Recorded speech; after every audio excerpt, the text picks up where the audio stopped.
Dr. Rob Williams is a historian, journalist, and media educator who teaches media studies courses at Champlain College and Sacred Heart University. Dr. Williams serves as board co-president of the Action Coalition for Media Education. Dr. Williams.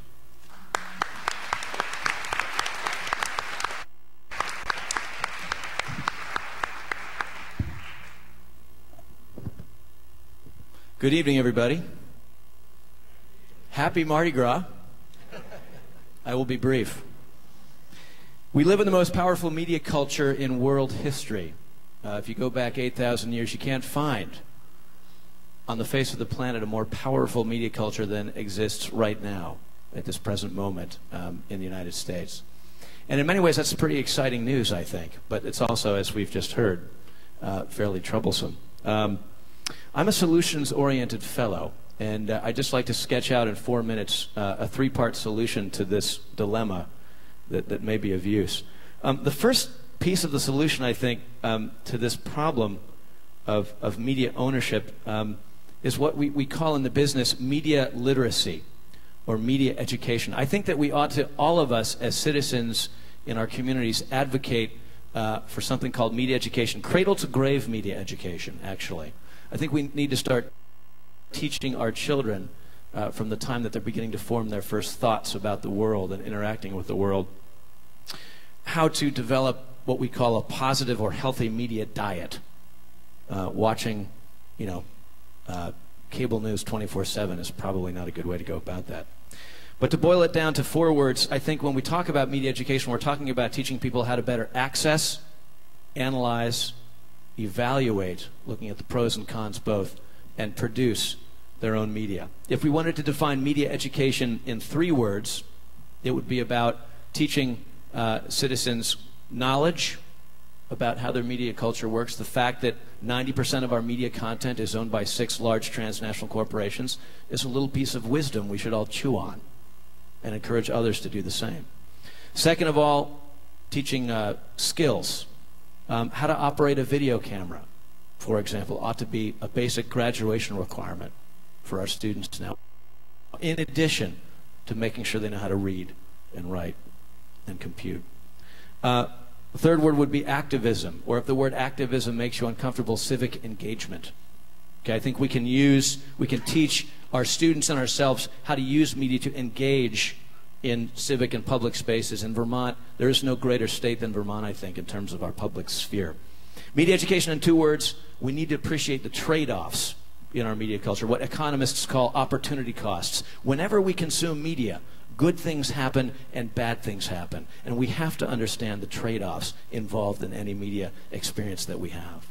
We can't simply demonize media. It's tempting, but we can't simply demonize media, because then we lose most of the people in the room who are busy watching it or consuming it. We have to teach the concept of trade-offs. And finally, in 1 word, if we want to define media education as a solution, I think what we need to teach is skepticism, not cynicism. Because a cynic will sit on the couch and continue to watch Desperate Housewives on the remote because he or she feels like there is nothing that can be done to fix what's wrong with our society. A skeptic, on the other hand, will pick up the remote, turn off the television, get off the couch, and throw oneself into the fray. And that's really what it's about, is teaching skepticism. I think our media culture actually works better than any other. It does one thing better than anything else, and that is it produces, I think, cynics. And we need to fight that.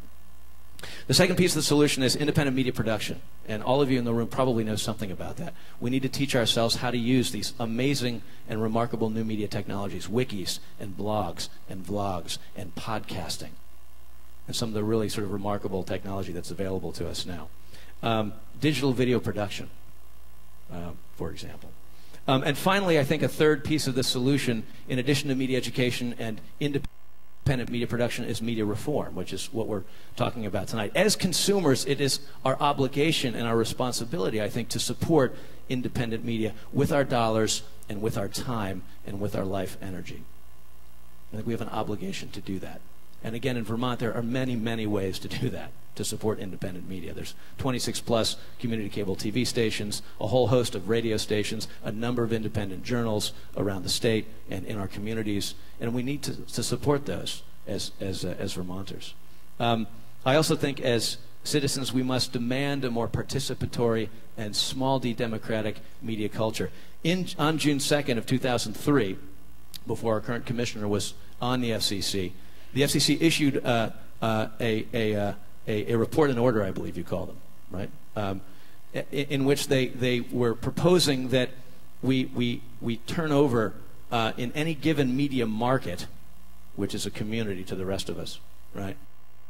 In any given media market, it would be possible under this June 2nd, 2003 statute, correct me if I'm wrong on this, for one media corporation to own 8 radio stations, 3 television stations, the monopoly cable franchise, the newspaper in town, all owned by one corporation.